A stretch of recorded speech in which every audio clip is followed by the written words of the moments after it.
তোমার প্রেমের গান, তোমার প্রেমের গান, তোমার প্রেমের গান। এই পর্যায়ে আপনাদের সঙ্গে বিশ্ব মানবতার মুক্তির সনদ মহাগ্রন্থ কোরআন থেকে তাফসীর পেশ করছেন আল্লামা দেলোয়ার হোসেন সাইদি সাহেব।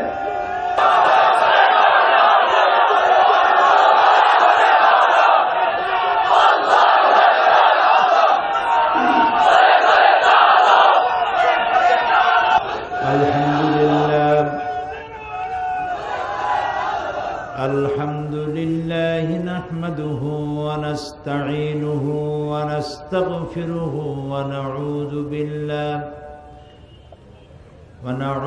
بالله من شرور أنفسنا ومن سيئات أعمالنا من يهد الله فلا مضل له ومن يضلل فلا هادي له ونشهد أن لا إله إلا الله وحده لا شريك له ونشهد أن سيدنا وحبيبنا ومولانا محمدا عبده ورسوله الذي أرسله بالحق بشيرا ونذيرا وداعيا إلى الله بإذنه وسراجا منيرا فقد قال الله تعالى في كلامه المجيد وفرقانه الحميد أعوذ بالله من الشيطان الرجيم بسم الله الرحمن الرحيم إن الله وملائكته يصلون على النبي يا أيها الذين آمنوا صلوا عليه وسلموا تسليما اللهم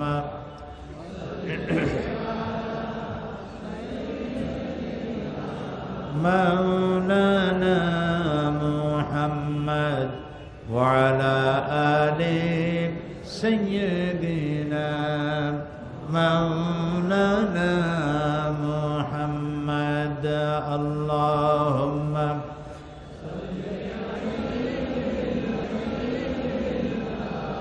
مولانا محمد وعلى آل سيدنا بلغ العلا بكماله كشف الدجى بجماله حسنت جميع خصاله صلوا عليه وآله সিলেট আঞ্জুমানে খেদমতে কোরআন কর্তৃক আয়োজিত ৩১তম বার্ষিক তাফসীরুল কোরআন মাহফিলের সম্মানিত সভাপতি হযরত উলামায়ে কেরাম, সামনে উপস্থিত হযরত শাহজালাল রহমতুল্লাহ আলাইহের পুণ্যভূমি সিলেটের সম্মানিত প্রিয় ভাইয়েরা, পর্দার আড়ালের মা এবং বোনেরা, আসসালামু আলাইকুম ওয়া রাহমাতুল্লাহি ওয়া বারাকাতুহু।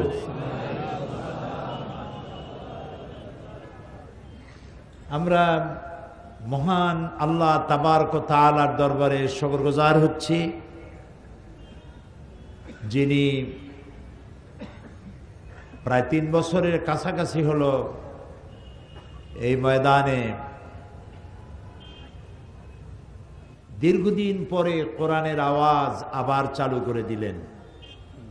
সে আল্লাহ তাআলার দরবারে শুকরিয়া আদায় করছি, পড়ছি আলহামদুলিল্লাহ। রব্বানা লাকাল হামদ হামদান কাসীরান তাইয়্যিবান মুবারাকান ফীহি ইয়া রাব্বি লাকাল হামদু কামা ইয়ানবাগি লিজালালি ওয়াজহিকা ওয়া আযীমি সুলতানিকা।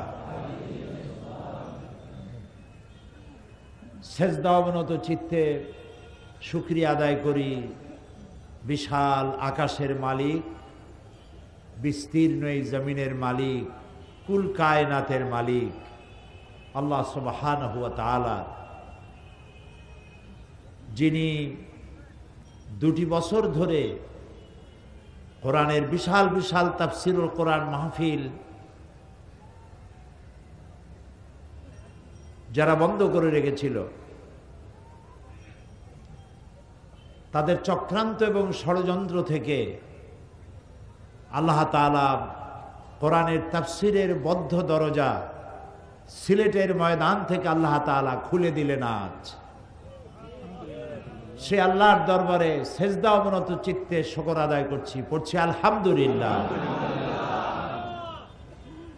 বিগত 2টি বছর আমাকে কোরআনের তাফসীরের মাহফিল করতে দেওয়া হয়নি। যারা ক্ষমতায় ছিলেন তাদের ধারণা ছিল দুর্নীতিমুক্ত সমাজ গড়ার জন্য রোড শো প্রয়োজন, কিছু বাস আর গাড়ি দিয়ে গান গায়ে গায়া আর দুদক তৈরি করে দুর্নীতিমুক্ত করবেন। শেষ পর্যন্ত তারা কোনো কিছুই করতে পারলেন না, সবই হাল ছেড়ে দিলেন এবং বললেন যে আমরা পারলাম না। কিয়ামত পর্যন্ত কেউ পারবে না। রোড শো করে গান গায়া, ওপেন কনসার্ট করে গান গায়া গায়া, মাথার অনেকগুলো চুল ঝাঁকায়া ঝাঁকাইয়া, সব চুল যদি পড়েও যায়, দুর্নীতি বন্ধ হবে না। দুর্নীতি বন্ধ করার জন্য আল্লাহ রাব্বুল আলামিন যে ফর্মুলা দিয়েছিলেন, যে কিতাব দিয়েছিলেন, আল্লাহ তাআলার সেই কিতাবকে ছেড়ে দেওয়ার কারণে দুর্নীতি তো দূর হয়নি, স্থায়ীভাবে আসন গেড়ে বসেছে। দিল্লিতে এক ফকির ভিক্ষা করতেছিল আর বলতেছিল, একটা পয়সা দিলা দে রে রাম, একটা পয়সা দিলা দে রে রাম। তো লোকেরা তাকে পয়সা দিতেছে, পয়সা দিতে দিতে পয়সা স্তূপ হয়ে গেছে। এখন এত পয়সা নেবে কি করে? সে তো ছোট্ট থলি নিয়ে আসছিল, এত পয়সা হবে ভাবতে পারেনি। এখন বস্তার প্রয়োজন, তো ভিক্ষুক মানুষ বস্তা পাবে কই? আরো আধা অন্ধ, চোখে দেখে কম, কানে শোনে বেশি। বলতেছে একটা বস্তা দেলা দে রে রাম। তো একজনে দয়া করে একটা বস্তা দিছে। এখন বস্তায় পয়সার এত ওজন হয়েছে যে এইটা সে একা আর বহন করতে পারছে না। তখন বলতেছে একটা ঘোড়া দেলা দে রে রাম। বলতেছে ঘোড়া আর দেয় কে? এমন সময় এক পুলিশ যাচ্ছিল একটা ঘোড়ায় সওয়ার হয়ে। এই ঘোড়াটা নিয়ে কোথাও যাচ্ছিল, ঘোড়ার একটা বাচ্চা হয়েছে। এখন ঘোড়া টানবে, নিজে চড়বে না বাচ্চা টানবে, মুসিবতে পড়ে গেছে। আর পাশেই দেখো একজন ঘোড়া চাইতেছে। পুলিশ তাকে ডেকে বলি, দাঁড়া, ইয়ে ঘোড়া আপনা কাঁধা पे ले ले। এখন ওই পুলিশের তাড়া খেয়ে ঘোড়াটারে কান্দে করছে, কান্দে করে বলছে, উল্টা সমঝিলে রে রাম, আমি চাইছিলাম ঘোড়া আমার দিবা, আমি ঘোড়ার পিঠে সওয়ার হয়ে পয়সা নিয়ে যাব, আর আস্তা ঘোড়াটা আমার কাঁধের উপর উঠাই দিলা তুমি। দুর্নীতি দমন করার জন্য তারা গান বাজনা, ওপেন কনসার্ট, শাস্তি, জেল, জরিমানা, জুলম ইত্যাদি পাইকারি দরে করতে লাগলো। হেলিকপ্টারে উঠা মাইক্রোস্কোপ যন্ত্র লাগাইয়া কোথায় কোথায় দুর্নীতি আছে তালাশ করতে লাগলো। শেষ পর্যন্ত দেখা গেল যিনি দুর্নীতি খুঁজতেছেন তিনিও এর থেকে কতটা মুক্ত সেটাও প্রশ্নবিদ্ধ। আমি বলতেছি না যে তারা দুর্নীতিবাজ, আমি বলছি না, প্রশ্নবিদ্ধ। মূল যে বিষয়টা ছিল সে বিষয়টা ছিল যে দুর্নীতি দূর করতে পারবে যে কিতাবখানি, সেই কিতাব থেকে আমরা দূরে। এই কিতাবখানি তো অবতীর্ণ হয়েছিল এমন একটি সময়, যে সময় মানুষ চুরি করত, ডাকাতি করত, জেনা করত, ব্যভিচার করত। ব্যভিচারের জন্য একটা মেয়ে প্রয়োজন, মহিলা প্রয়োজন। সে মহিলাটি, সে নারীটি কার বউ, কার মেয়ে, কার স্ত্রী, কার মা দেখার কোনো প্রয়োজন পড়তো না। এই ছিল তাদের অবস্থা। সেই যুগে কোরআন অবতীর্ণ হওয়ার পর এই কোরআনের আলোতে, এই কোরআনের কারণে যারা ছিল চোর, ডাকাত, নারীর ইজ্জত এবং সম্ভ্রম হরণকারী, সেই লোকগুলি নারীর সম্মানের পাহারাদার হয়ে গেল। সুবহানাল্লাহ বলবেন না? চুরি ডাকাতি যাদের নিত্য নৈমিত্তিক চরিত্র, সেই লোকগুলি হয়ে গেল মানুষের সম্পদের পাহারাদার হয়ে গেল। মরুভূমির রাখালগুলি রাখালগিরি করে বেড়ায়, চুরি করে ডাকাতি করে বেড়ায়। মরুভূমির রাখালগুলি ন্যায় বিচারক বাদশা হয়ে গেল। মরুভূমির রাখালগুলি, পথচারী মরুচারী লোকগুলি, হাইজ্যাকার লুটেরাগুলি এ কোরআন শরীফের সংস্পর্শে এসে তারা ন্যায় বিচারক বাদশা হয়ে গেলেন। তারা দিগ্বিজয়ী সেনাপতি হয়ে গেলেন। তারা ন্যায় বিচারক বিচারপতি হয়ে গেলেন। সুবহানাল্লাহ বিহামদিহি। আমাদের দুর্ভাগ্য, এই কিতাবটারে চিনতে পারিনি। এই কিতাবের সাথে আমাদের সম্পর্ক কমে গিয়েছে। আপনাদের অত্যন্ত প্রিয় ওয়াইজ মুফাসসির মাওলানা আবু তাইয়েব সতপুরি সাহেব সুন্দরভাবে কথাগুলি বুঝাইছেন। এই কোরআন থেকে দূরে সরার কারণেই শুধু মুসলমান জাতি নয়, গোটা পৃথিবীর, গোটা মানব জাতির আজ যে ধস নেমেছে মনুষ্যত্বে, ধস নেমেছে নৈতিকতা, ধস নেমেছে সভ্যতা, এ সবটির একটি কারণ এই কোরআন থেকে বিচ্ছিন্ন হয়ে যাওয়া। আমি তিনটা ভুলের কথা বলবো। কয়টা ভুল আমরা আমাদের জীবনে, আমার মিল্লাত, মুসলিম মিল্লাত তিনটি ভুল করেছে তার জীবনে। এক নম্বরে ভুল করেছে, ইসলামকে মনে করেছে শুধুমাত্র একটি গতানুগতিকভাবে একটি ধর্ম।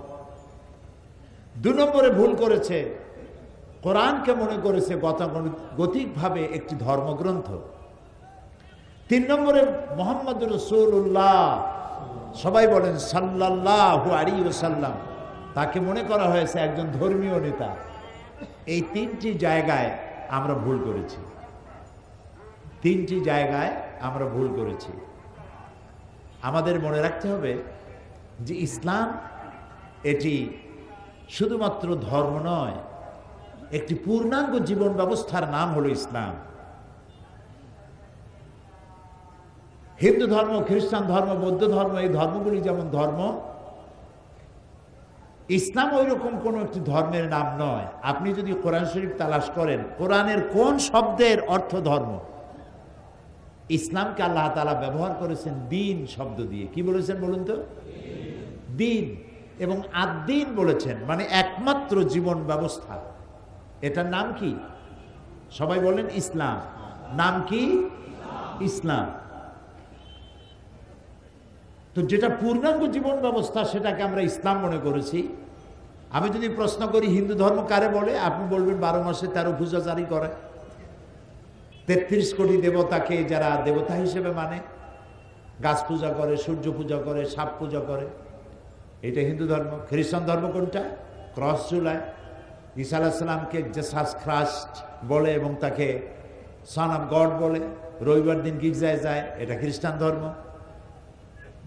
তাহলে ইসলাম কি? ইসলাম ধর্ম যারা নাকি নামাজ পড়ে, রোজা রাখে, দাড়ি রাখে, মাথায় টুপি দেয়, এটা হলো ইসলাম ধর্ম। হইল? বলেন হইল? এটা হলো না। ইসলাম একটি পূর্ণাঙ্গ জীবন ব্যবস্থার নাম, এটি গতানুগতিকভাবে একটা ধর্ম নয়। এখন কোরআনকে গীতা, বেদ, বাইবেল, ত্রিপিটক, জিন্দা বিস্তার যেমন ধর্মগ্রন্থ, আপনি কি কোরআনকে সেরকম ধর্মগ্রন্থ মনে করেন? আমি জবাব চাচ্ছি, আপনি সেরকম মনে করেন? কোন মুসলমান তা মনে করতে পারে না, এবং যারা লেখাপড়া করে তারাও এটা মনে করতে পারে না যে এটা ওই রকম নয়। ওখানে কিছু গল্প গুজব, দেবতার কাহিনী, কিছু লীলা, কিছু কীর্তি, কিছু বিভিন্ন ধরনের কথাবার্তা আছে। আমি সম্মান করি সমস্ত ধর্মগ্রন্থকে, কিন্তু কোরআন ওর থেকে ভিন্ন। কোরআন এত ভিন্ন যে ওর সাথে এর কোনো সম্পর্কই নেই। এটা একদম আলাদা একটি কিতাব। এখানে আপনি সব পাবেন।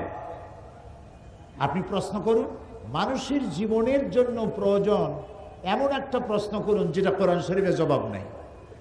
সুবহানাল্লাহ বলবেন না? আপনার আমার জীবনে, মানবতার জীবনে, এটা কিন্তু হুদাল্লিল মুসলিমিন নয় শুধুমাত্র। কোরআনের কারীমের মধ্যে আল্লাহ তাআলা কি বলেছেন এটাকে? হুদাল্লিল নাস।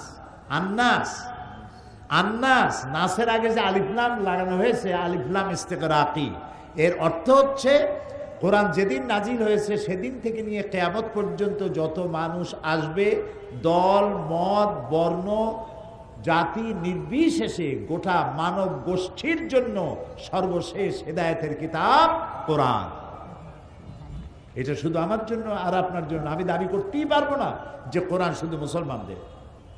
যেমন বেদ লোয়ার কাস্ট, হিন্দু ধর্মের লোকের বর্ণ, নিম্ন বর্ণ শ্রেণীর হিন্দুরা যদি বেদ স্পর্শ করে 14 গোষ্ঠী নরকে যাবে। এখানে শুধুমাত্র ব্রাহ্মণদের অধিকার। কোরআন সম্পর্কে এরকম কথা আছে যে মৌলভী সাহেব, হুজুররা ছাড়া এই কোরআন কেউ স্পর্শ করতে পারবে না, 14 গোষ্ঠী হাবিয়া দোজখে যাবে। আছে এমন কথা? না। হুদাল লিন্নাস, হাযা বায়ানুল লিন্নাস, গোটা মানব গোষ্ঠীর জন্য আল্লাহ তাআলা কোরআনে কারীমকে পাঠাইছেন। সুবহানাল্লাহ। মানব গোষ্ঠীর জন্য হেদায়েতের কিতাব। গত অক্টোবর মাসে আমাকে দুবাই সরকার দাওয়াত দিয়েছিল। আরব আমিরাতের উপরাষ্ট্রপতি, প্রধানমন্ত্রী এবং দুবাইয়ের শাসক মোহাম্মদ বিন রাশেদ আল মাকতুম, তিনি দাওয়াত দিয়েছিলেন আমাকে বক্তব্য রাখার জন্য। পৃথিবীর 72টা দেশ সেখানে অংশগ্রহণ করেছিল। আন্তর্জাতিক কোরআন হেফজ কম্পিটিশন। ওখানে আমার জন্য বক্তব্য রাখার জন্য দুবাই ন্যাশনাল ঈদ গ্রাউন্ড, সেখানে আমাকে বক্তব্যের জায়গা দেওয়া হলো। ওখানকার পত্রিকায় লিখেছে উপস্থিতি ছিল 250,000-এর ওপরে। আমার বক্তব্যের বিষয় ছিল the scientific miracles in the holy Quran, কোরআনের বিজ্ঞানময় মুজিজা। 2 ঘন্টা বক্তব্য রেখেছিলাম। ওরা আমার এই বক্তব্যকে সিডি বিসিডি করে বিনামূল্যে বিতরণের ব্যবস্থা করেছে দুবাই সরকার, এবং বাংলাদেশে সেই বক্তৃতা বইয়ের আকারে ছাপা হয়েছে। 2 ঘন্টার বক্তৃতা। সেখানে বক্তৃতার বিষয় ছিল কোরআনের বিজ্ঞানময় মুজিজা। তো আমাকে সাবজেক্ট পাঠায় দেওয়া হয়েছে যে এই সাবজেক্টের উপর বক্তব্য রাখতে হবে। তো আমি কোরআন শরীফ খুঁজতে লাগলাম বিজ্ঞানের আয়াত কি পরিমাণ পাওয়া যায়। তো আমি তো, লোকেরা আমাকে আন্দাজে মুফাসসিরে কোরআন বলে, আসলে তো আমি কোরআনের তালিবে ইলম, কোরআনের ছাত্র। মুফাসসিরে কোরআন হওয়ার যে যোগ্যতা থাকা দরকার সেটা আমি এখন অর্জন করতে পেরেছি বলে মনে হয় না। আমি কোরআন শরীফ খুঁজতে লাগলাম, আমার কাছে ধরা পড়লো অন্তত 1000 খানেক আয়াত আছে শুধু বিজ্ঞান সম্পর্কিত। আজকের বিজ্ঞান যে কথাগুলি বহু পরিশ্রম, বহু মেধা খরচ করে, বহু বিলিয়ন, মিলিয়ন, ট্রিলিয়ন ডলার খরচ করে যে তথ্য আবিষ্কার করছে, সে কথাগুলি আল্লাহ রাব্বুল আলামিন 1450 বছর আগে এ কোরআনে কারীমের মধ্যে আগেই বলে রেখেছেন। সুবহানাল্লাহ। এর মধ্যে বিজ্ঞান আছে, দর্শন আছে, ইতিহাস আছে, সব আছে, কি নাই? এর মধ্যে মাত্র 500 আয়াত হচ্ছে হুকমে শরঈ, হালাল এবং হারাম, বৈধ এবং অবৈধ সম্পর্কে আছে 500 আয়াত। মোট আয়াত সংখ্যা কত? এটা আপনাদের মুখস্থ কথা, 6666। কিন্তু যারা গুনেছেন তারা এর মধ্যে মতবিরোধ করেছেন, কিছু কম বেশি আছে। হোক, আমাদের ধারণাই যদি 6666 হয় বা এর থেকে কিছু কম বেশি হয়, তাহলে আমি বললাম 500 আয়াত হচ্ছে বৈধ অবৈধর ব্যাপারে। তাহলে বাকি হাজার হাজার আয়াতগুলি কি?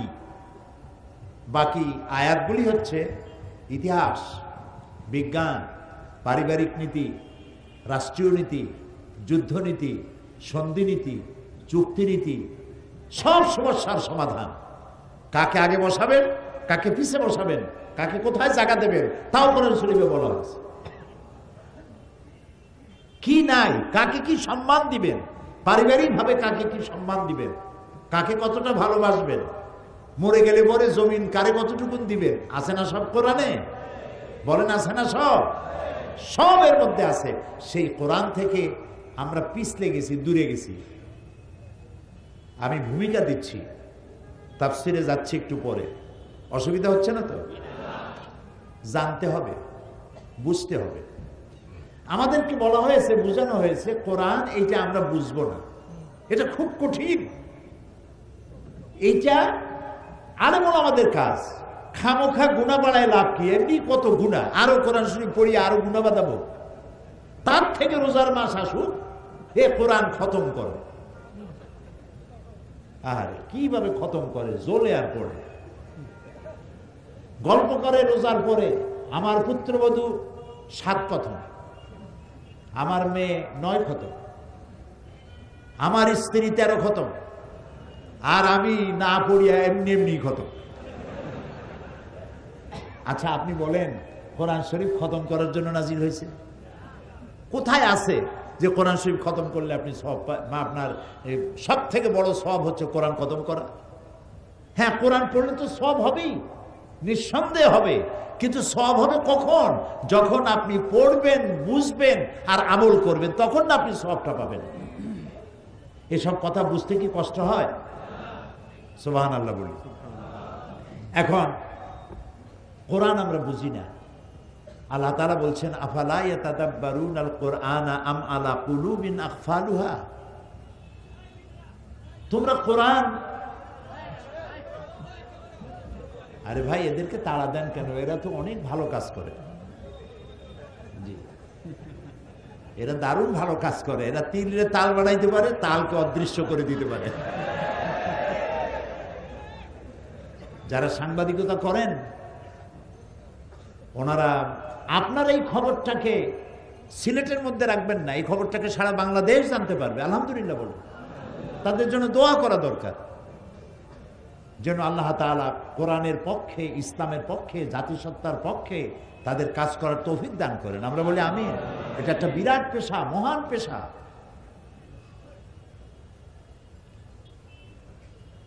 তো কোরআনে কারীমকে আমরা বলতেছি যে কোরআন বুঝবো না, খুব কঠিন। এখন সাহেবে কোরআন কি বলে? এ কোরআনের মালিক কে? এরকম আস্তে কথা কোন আপনারা? আরে ভাই, আমি তো আপনাদেরকে স্যালুট করি, আপনাদেরকে সালাম জানাই লাখবার কোটিবার। 2 বছরের কোরআনের বদ্ধ দরজা সিলেটবাসীরা খুলে দিয়েছে। আলহামদুলিল্লাহ বলি।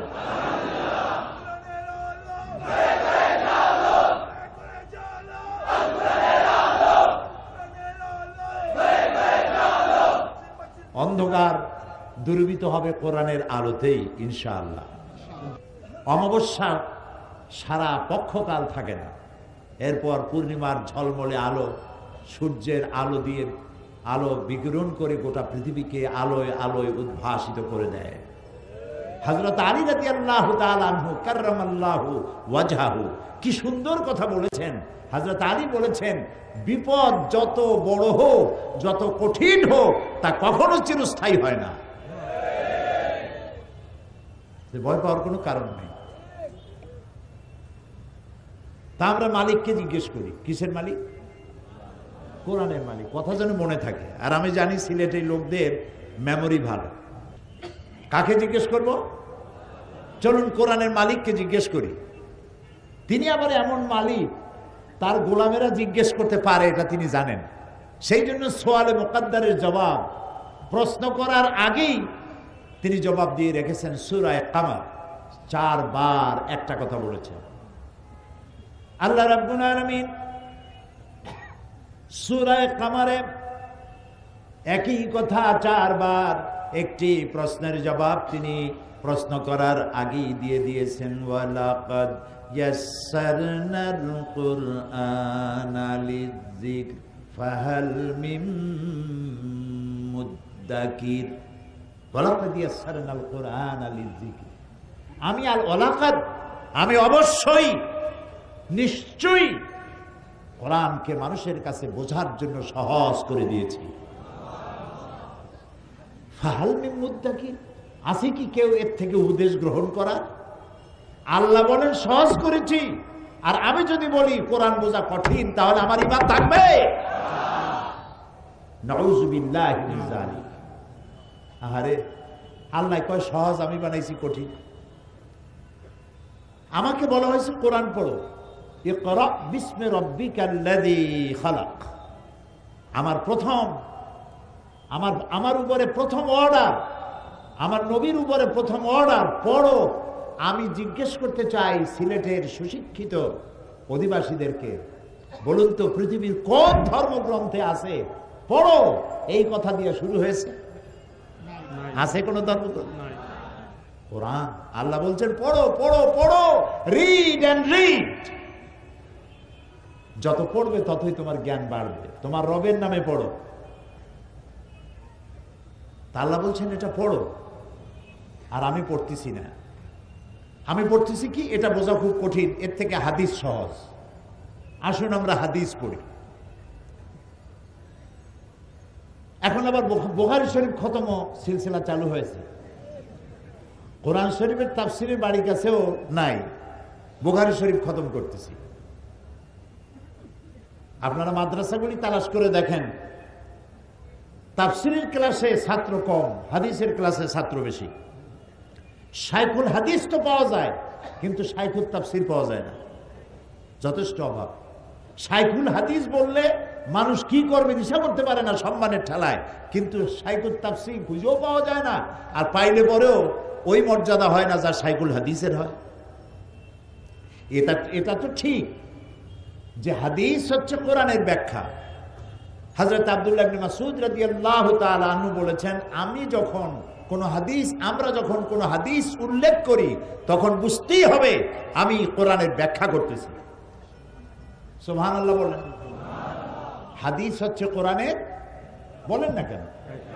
আমার আবার অভ্যাস আমার শ্রোতাদেরকে আমার সাথে রাখা, কথা বললে সাথে থাকে, আর কথা না বলাইলে মন চলে যাবে জিন্দে বাজারে, আর আমি মুর্দে বাজারে বক্তৃতা করবো, একটা কথা হয়। তা আমি সেই জন্য সাথে রাখতে চেষ্টা করি। আপনারা রাগ করেন না তো? হাদিস হচ্ছে কোরআনের ব্যাখ্যা। তো ব্যাখ্যার কাছে আমি কখন যাব? যখন আমি আসল জানবো। আমি আসলই জানি না, ব্যাখ্যার পিছনে লেগে আছি। এটা কি হয়? আগে তো আসল জানতে হবে, পরে আমি ব্যাখ্যার কাছে যাব, ঠিক কি না? আসল কোনটা? এই কোরআন। এই কোরআনের যেখানে আমি বুঝবো না সেখানে কোথায় যাব? হাদিসের কাছে যাব। কারণ এই কোরআনে কারিমের মধ্যে 5 ওয়াক্ত নামাজের কথা আছে, ওয়াক্তগুলি বলা আছে, কিন্তু জোহরে কয় রাকাত, আসরে কয় রাকাত, মাগরিবে কয় রাকাত তা কি কোরআন শরীফে আছে? বলেন আছে? নাই। আমাকে নামাজ পড়তে হলেই যেতে হবে কোথায়? হাদিসের কাছে। নামাজ যে পড়তে হবে এটা বুঝলাম কোথায়? কোরআন শরীফে। এখন পড়তে হবে কিভাবে, ওইটার জন্য যেতে হবে কার কাছে? হাদিসের কাছে। আমাকে যাকাত দিতে বলা হয়েছে। স্বর্ণ রৌপ্য জমা করো না, যাকাত দাও। অর্থ সঞ্চয় করো না, যাকাত দাও। এটা এখানে বলা আছে। কিন্তু সোনা কতটুকুন হলে দেব, রূপা কতটুকুন হলে দেব, গরু কয়টা হলে দেব, ধান কয় মন হলে দেব, তা কি আছে কোরআনে? আরে ভাই কথা কোন আছে? সবাই না জানলে আলেমরা তো জানেন, ওলামারা বলবেন, আমার কথা ভুল হলে তাও বলে দেবেন। তাহলে আমি যাকাত দিতে হবে এটা ফরজ জানলাম, দেব কেমনে সেইটা জানার জন্য কোথায় যাব? হাদিসের কাছে যাব। হজ করতে হবে এটা আমি হাদিস কোরআন থেকে জেনেছি, কিন্তু কয়বার, কয়টা শত, কয়টা চক্কর দিলে তওয়াফ হবে, সাফা মারোয়া কি করব, রমিয়ে হেজার কেমনে করব, রমিয়ে জেমার কেমনে করব, এরপরে আমি উকুফে আরাফা কেমনে করব, মুজদালিফায় কি করব, এসব বিবরণ কি আছে এখানে? নাই। কোথায় পাইলাম? হাদিসে পেয়েছে। জুমার নামাজ পড়তে হবে বলা হয়েছে, জুমার দিন ফাসাউ ইলা যিকরিল্লাহ এই পর্যন্ত বলা শেষ। কিন্তু জোহরের নামাজ পড়ি যেই সময়, ওই সময় তো আমি কি পড়ি? জুমার নামাজ পড়ি। ফরজ কয় রাকাত পড়ি? তাও কথা বলি, 2 রাকাত পড়ি। 2 রাকাত পড়লাম, ওই সময় আগের দিন জোহরের নামাজ কয় রাকাত পড়ছি? এই 2 রাকাত পাইলাম কই? হাদিসে পেয়েছি, হাদিসে পেয়েছি। সুতরাং আমাকে তো আগে জানতে হবে কোরআন, তারপরে যাব আমি হাদিসে। আগে কোনটা জানতে হবে? কোরআন। জোরে বলেন কোনটা? সেই জন্য আল্লাহ তাআলা বারবার বলেছেন আফালা তাআকিলুন, আফালা তুবসিরুন, আফালা ইয়াশউরুন। কতবার বলেছেন, মাথায় গিলু নাই, ব্যাককল, তোমার আকল নাই, বুঝ নাই, বোঝো না? আফালা তাতাফাক্কারুন, চিন্তা করো না, গবেষণা করো না এই কোরআন নিয়ে? দুনিয়ার কোন বই পড়ার জন্য আউযুবিল্লাহ পড়া বাধ্যতামূলক নয়, এমনকি কোরআন শরীফ পড়তে বিসমিল্লাহ পড়াও বাধ্যতামূলক নয়। কিন্তু ওয়াইজা কারাআতাল কুরআনা ফাস্তাইজ বিল্লাহি মিনাশ শাইতানির রাজিম, যখন কোরআন পড়বে, ফাস্তাইজ আমরের ছিগা, যখন কোরআন পড়বে আউযু বিল্লাহি মিনাশ শাইতানির রাজিম পড়া ওয়াজিব। ওয়াজিব তরক করবেন বুঝে শুনে, ওয়াজিব তরক করার গুনাহ হবে। আপনি আল্লাহর হুকুমকে লঙ্ঘন করেছেন। এটা কেন? বিসমিল্লাহ বাধ্যতামূলক নয়, আউযুবিল্লাহ পড়া বাধ্যতামূলক কোরআনের জন্য। কেন? এই জন্য যে আপনি যদি আউযুবিল্লাহ না পড়েন তাহলে কোরআন আপনি বুঝতে পারবেন না, শয়তান আপনাকে বিভ্রান্ত করে দেবে। শুধু সওয়াব আর সওয়াবের নিয়তেই পড়বেন, বোঝার জন্য পড়বেন না। এই জন্য শয়তানের কাছ থেকে পানাহ চেয়ে নেবেন কোরআন তেলাওয়াত করতে গিয়ে। আল্লাহ, শয়তানের ওয়াসওয়াসা দিয়া আমাকে বাঁচাও, আশ্রয় দাও, আর কোরআন বোঝার তৌফিক দাও। সুবহানাল্লাহ, সুবহানাল্লাহ। সুতরাং কোরআন হচ্ছে সেই কিতাব, যে কিতাব আল্লাহ তাআলা অবতীর্ণ করেছেন এবং এটাকে হেফাজতের দায়িত্ব নিয়েছেন। ইনজিল, জাবুর, তাওরাত কে নাজিল করেছেন?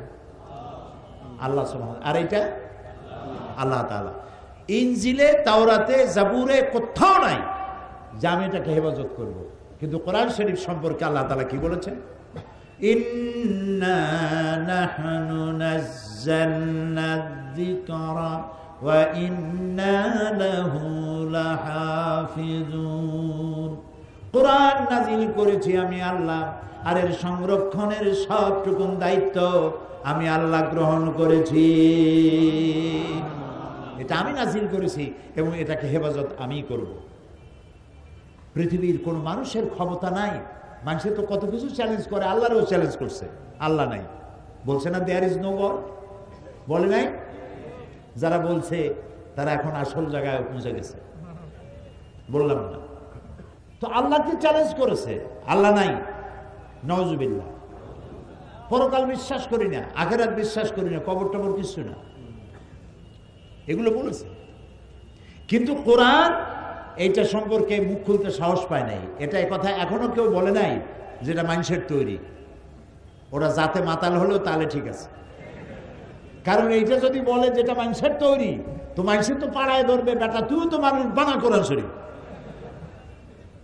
পারবে বানাইতে? আল্লাহ রাব্বুল আলামিন প্রথমে চ্যালেঞ্জ করলেন যারা কোরআনকে মানুষের বানানো, নবী করিম সাল্লাল্লাহু আলাইহি ওয়াসাল্লামকে জেনে শিখাইছে, অথবা তিনি কবি হয়ে গেছেন, এই সব কথা বলে যখন তারা বলতেছিল আল্লাহ রাব্বুল আলামিন তখন চ্যালেঞ্জ করেছেন, যদি পারো কোরআনের মতো করে একখান কোরআন বানাও। এই চ্যালেঞ্জের মোকাবেলা কেউ করতে পারে নাই। এরপরে রাব্বুল আলামিন এই চ্যালেঞ্জকে আরো হালকা করে দিয়ে আল্লাহ রাব্বুল আলামিন বললেন, গোটা কোরআন না পারো, কোরআনের সূরার মতো করে 10টা সূরা বানাও। এটারও মোকাবেলা কেউ করতে পারলো না। সবশেষে এই চ্যালেঞ্জকে আরো হালকা করে আল্লাহ রাব্বুল আলামিন বলেন, ইন কুনতুম ফি রাইবিম মিম্মা নাযালনা আলা আবদিনা, আমার বান্দার পরে যে কিতাব আমি অবতীর্ণ করেছি, যদি সন্দেহ হয় যেটা তার বানানো, ফাতু বিসূরাতিন মিন মিসলি, তাহলে কোরআন শরীফের সূরার মতো করে ছোট্ট, কোরআনের সর্বকনিষ্ঠ সূরা যেটি, এই সূরার মতো করে ছোট্ট একটা সূরা বানাও। এই চ্যালেঞ্জ কত বছর হলো? 1400 বছর পার হয়ে গেছে। আজও এইটার মোকাবেলা কেউ করতে পারে নাই, ভবিষ্যতে পারবে না। কিয়ামত পর্যন্ত কোরআন শরীফের মতো সূরা তো ভালো, এরকম একটি আয়াতও কেউ তৈরি করতে পারবে না। তাহলে বোঝা গেল এই কোরআনের এই যে চিরন্তন, এই কোরআন যে চিরন্তন, এই চিরন্তনতা এটাই কোরআনের মুজিজা, এবং এটা যে আল্লাহ, এটা সব থেকে বড় প্রমাণ। কিয়ামত পর্যন্ত এটার সমকক্ষ কোনো কিতাব আসে নাই, আসবেও না। এখন এই কিতাবকে আল্লাহ রাব্বুল আলামিন পৃথিবীর মানুষের হেদায়েতের সর্বশেষ গ্রন্থ হিসেবে আল্লাহ তাআলা অবতীর্ণ করেছেন। কোরআন পড়ো, কোরআন বোঝো। আমি যখন বিদেশে যাই, বাইরে যখন প্রোগ্রাম হয়, আমি তখন সেখানে বলি যে আপনারা যারা, সেখানে তো মুসলমান থাকে, ইহুদি থাকে, খ্রিস্টান থাকে, বৌদ্ধ থাকে, হিন্দু থাকে, বিভিন্ন জাতির লোকেরা থাকে। তা আমি বলি, কোরআনে কারীমকে আপনাদের মুসলমান হওয়ার দরকার নেই। মুসলমান হওয়ার জন্য কাউকে দাওয়াত দেই না, কারণ আমি আমার নিজের ঘরই তো সামলাইতে পারতেছি না। যারা মুসলমান আছে দাবি করে, তারাই তো পরিপূর্ণ মুসলমান হওয়ার জন্য যেসব কোয়ালিটি দরকার, সেই কোয়ালিটি নাই। কাজে আরো বাইরের থেকে বোঝা বাড়ায় লাভ কি? কাজে আপনাদের মুসলমান হওয়ার প্রয়োজন নাই, হইলে সেটা আপনারা হন, সেটা ভিন্ন কথা। কিন্তু আমি বলি না যে মুসলমান আপনাদের হওয়া লাগবে।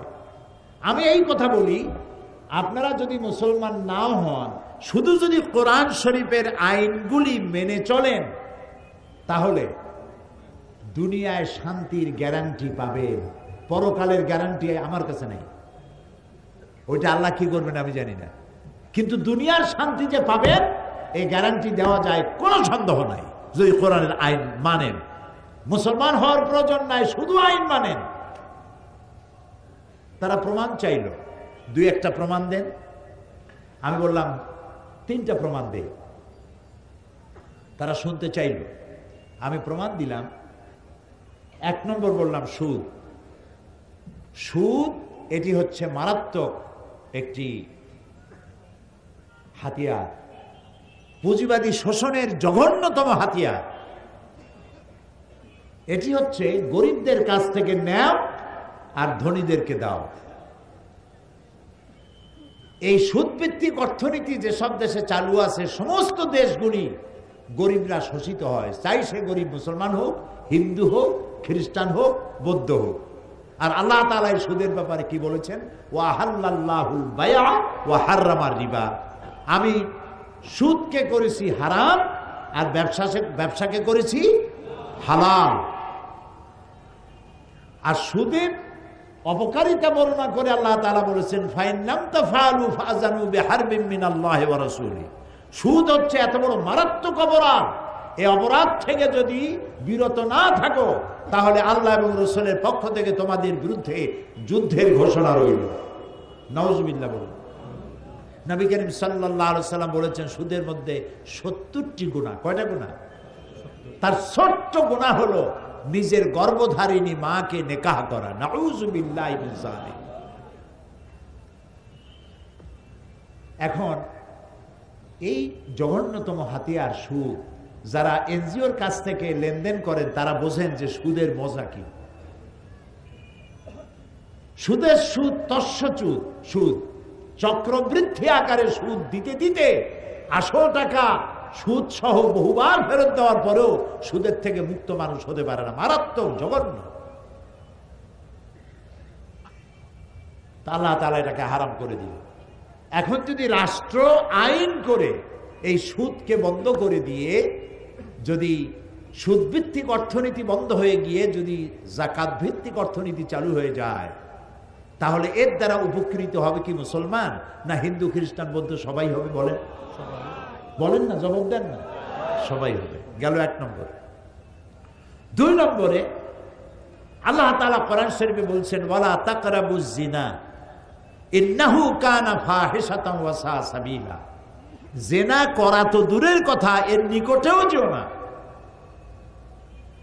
জিনা করো না, এই কথা কোরআন শরীফে কোথাও নেই। বলা হলো জিনা এত নিকৃষ্ট যেটার কাছেও যেও না। তো কাছে যেতে গেলে নিশ্চয়ই কিছু রুট আছে, কিছু রাস্তা আছে, এই রাস্তাগুলিতেও যেও না। সে রাস্তাগুলি কি? জিনার নিকটবর্তী হওয়ার জন্য যে রাস্তাগুলি, তার মধ্যে একটা হচ্ছে ব্লু ফিল্ম, অশ্লীল নাচ, অশ্লীল গান, অশ্লীল সাহিত্য, নারীর সৌন্দর্য প্রদর্শনী ইত্যাদি। এখন এই যে জিনিসগুলির নাম আমি বললাম, এই জিনিসগুলি যদি চালু থাকে সমাজে, কি কি বললাম মনে আছে? মনে আছে? এই রাস্তাগুলি যদি চালু থাকে, তাহলে এর দ্বারা নির্যাতিতা হবে সকল শ্রেণীর নারীরা, চাই সে মুসলমান হোক, চাই সে হিন্দু হোক, চাই সে বৌদ্ধর মেয়ে হোক। ঠিক কিনা? কথা সত্য কিনা? এখন রাষ্ট্র যদি এই রুটগুলি বন্ধ করে দেয়, জেনা করার রুট, জেনা করার রাস্তা, লাইনগুলি বন্ধ যদি রাষ্ট্র করে, সৌন্দর্য প্রদর্শনী নিষিদ্ধ, ব্লু ফিল্ম প্রদর্শনী নিষিদ্ধ, ছায়া, অশ্লীল ছায়াছবি, অশ্লীল গান, নারীর সৌন্দর্য প্রদর্শনী ইত্যাদি নিষিদ্ধ, রাষ্ট্র যদি আইন করে বন্ধ করে দেয়, আপনারাই বলেন এর দ্বারা কি উপকৃত হবে শুধুমাত্র মুসলমান মেয়েরা, না সব জাতি, ধর্ম, দল, মত নির্বিশেষে সকল নারীরা তাদের ইজ্জত এবং সম্ভ্রমের গ্যারান্টি পাবে? কথা ঠিক কিনা? আসুন 3 নম্বরে, সমস্ত পাপের উৎস কি বলতে পারবেন? মদ এবং জুয়া সমস্ত পাপের উৎস। ওয়াসআলুনাকা আনিল খামরি ওয়াল মাইসিরি কুল ফীহিমা ইসমুন কাবীর। হে নবী, আপনাকে প্রশ্ন করা হয় মদ এবং জুয়া সম্পর্কে, আপনি বলুন ইসমুন কাবীর, এটা মারাত্মক গুনাহ, মারাত্মক অপরাধ। শিরক, এটাকে কিন্তু বড় গুনাহ বলা হয়নি।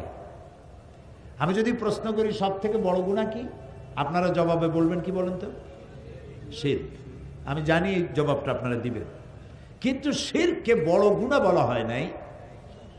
অবশ্যই বড় গুনাহ, কিন্তু কোরআনে কারীম এটাকে বড় গুনাহ বলে নাই, এটাকে বলা হয়েছে ইন্নাশ শিরকা লা যুলমুন আযীম।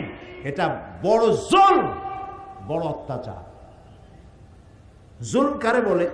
উলামায়ে কেরাম জানেন, ওয়াদউল শাই ফি গায়রি মুহাল্লি। জুলুম বলা হয় যে জিনিসটা যেখানে রাখার সেখানে না রেখে অন্য জায়গায় রাখার নাম হলো, বলেন, জুলম। যেমন এই চশমাটা রাখার জায়গা কোথায়? চোখে। আমি এখানে রেখে দিলাম, তাহলে চশমার উপরে কি করা হলো? জুলুম করা হলো। টুপিটা রাখার জায়গা কোথায়? আমি টুপিটা মাথায় না রেখে হাঁটু উঁচু করে বসে হাঁটুর মাথায় রাখলাম, তাহলে টুপির উপরে কি করা হলো? জুলুম করা হলো। দুধ রাখতে হয় কোথায়? পাত্রে। পাত্রে না রেখে আপনারা মাছ ধরে, মাছ রাখেন কিসে? জাল বাইয়া মাছ ধরেন যখন, তারপরে যার মধ্যে রাখেন ওইটার নাম কি? খোলই। এখন আপনার দুধ বোতলে না রাখে যদি খাবারের মধ্যে রাখেন, তাহলে দুধের উপরে কি করলেন? জুলুম করে ভালাইছে। এই তো বুঝে ভালাইছেন, একেবারে বাংলা কথা। যে জিনিসটা আল্লাহর কাছে চাওয়া, যেটা দিতে পারেন তিনি গায়েব থেকে, তিনি ছাড়া কেউ দিতে পারেন না, সেই জিনিসটা আল্লাহকে ছাড়া কারো কাছে চাওয়ার নামই হলো জুলম। সন্তান দেওয়ার মালিক কে? রোগমুক্ত করার মালিককে, বিপদ থেকে বাঁচাবার মালিককে, হায়াতের মালিককে, মওতের মালিককে। বলেন আল্লাহ আল্লাহ আল্লাহ আল্লাহ। সেই আল্লাহকে ছাড়া অন্যের কাছে যখন চাইবেন এই সব বিষয়, তখন আপনি জুলুম করে বসলেন। এটাকে জুলুম বলা হয়েছে, বড় জুলুম। কিন্তু এটা অবশ্যই বড় গুনাহ, কোনো সন্দেহ নেই, কিন্তু একমাত্র বড় গুনাহ নয়। সব বড় গুনার মধ্যে এটাও একটি বড় গুনাহ।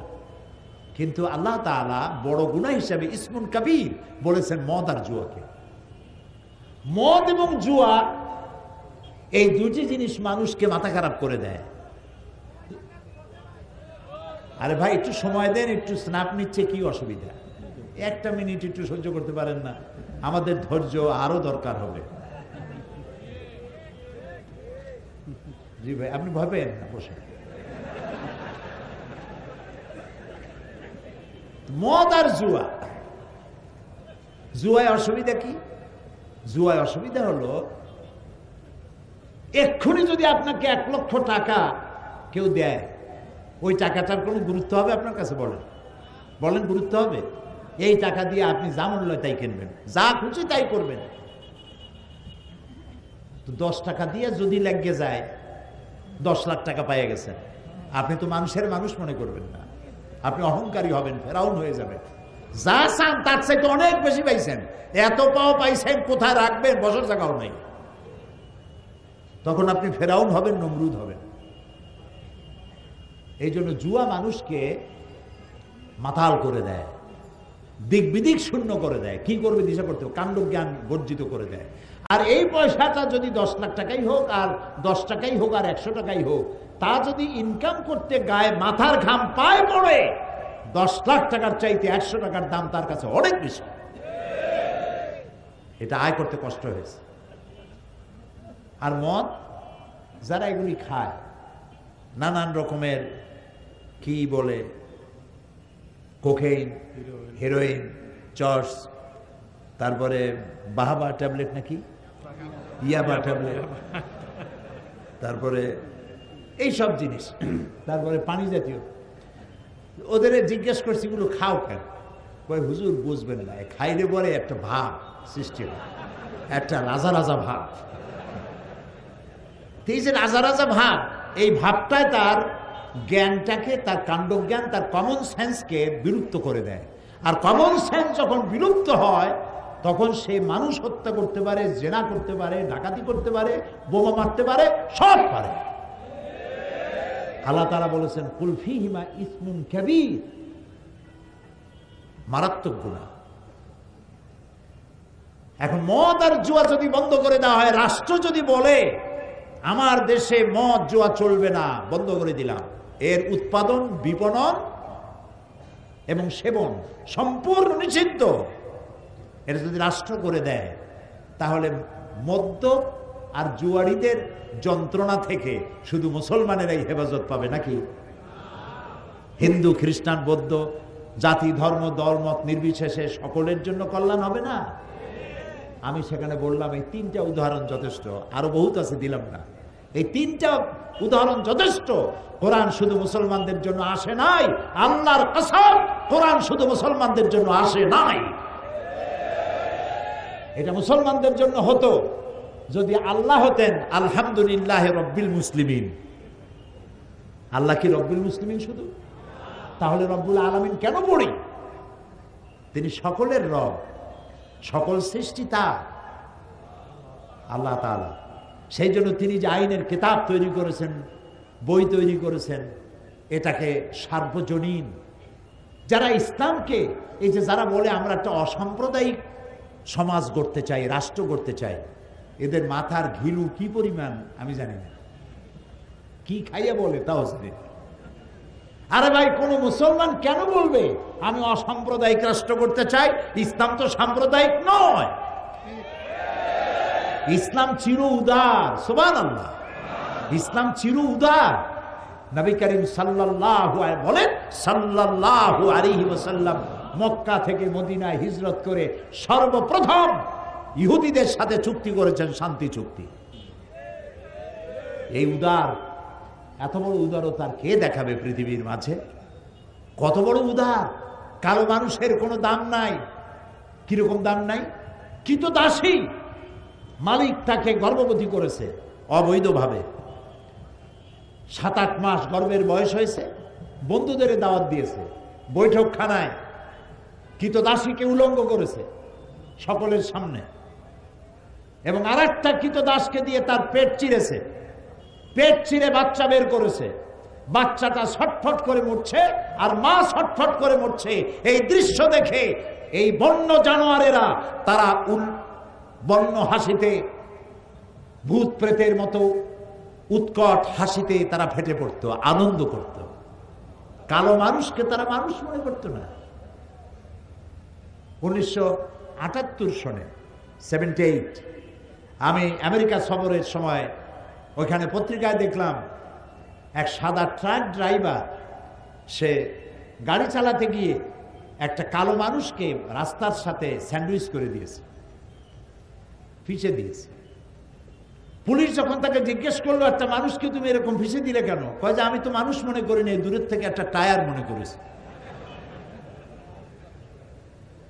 মানুষকে কত ঘৃণা করলে, কালো বলে তাকে ঘৃণা করে তাকে টায়ার বানাই দিল।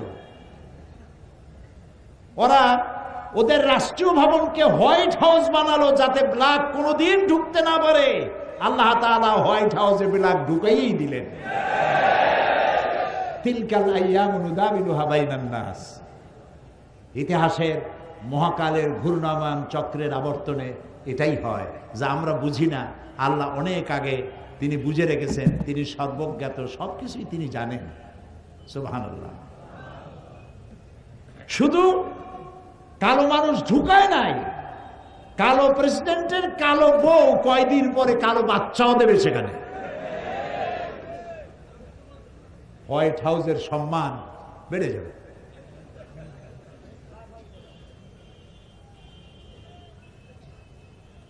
প্রিয় ভাই সব, নবী করিম সাল্লাল্লাহু আলাইহি ওয়াসাল্লাম সাদা এবং কালোর আকাশ চুম্বী ব্যবধান দূর করেছেন। মক্কায় যখন প্রবেশ করতেছিলেন ফতে মক্কার দিনে, আপনারা কি ভয় পাইছেন নাকি? খুব কি দুশ্চিন্তাগ্রস্ত? মাঝে মধ্যে জবাব দেন যখন তখন, মনে হয় ভয় টয় পাইছেন, মনে হয় ক্যামেরার ফ্ল্যাশ দেখলে মনে হয় আটকে ওঠে। আরে ভাই, ভয় পাওয়ার কারণ নাই। বদরের বিজয় হয়, ওহদের পরাজয় হয়, আবার সামনে ফতে মক্কার হাতছানি থাকে।